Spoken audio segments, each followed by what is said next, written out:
everyone, this is Dr. English from Lingo Languages. You must be wondering that what Dr. English is doing at a workshop. Actually, my car broke down, that's why I'm here. And I am finally back to the videos. So what happens when your car breaks down?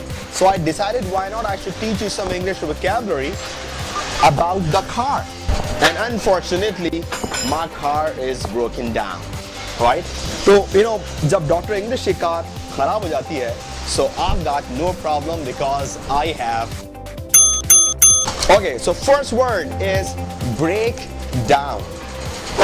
Car के खराब होने को break down कहते हैं, right? या कोई भी चीज़ जो क्या फंक्शन ना कर रही हो, उसे हम break down कहते हैं. तो अगर मैं कहूँ कि मेरी कार खराब हो गई है, तो मैं बोलूँगा या मेरी कार खराब हो जाती है, तो बोलूँगा my car breaks down. या मेरी गाड़ी खराब हो चुकी है, my car broke down. या मेरी गाड़ी आजकल खराब है, so I'll say my car is broken down. So I hope that you got it and you enjoyed my videos. I hope that this series of videos won't be stopped. You'll get my videos every week and you will learn a lot of things. So till then, take care. Bye.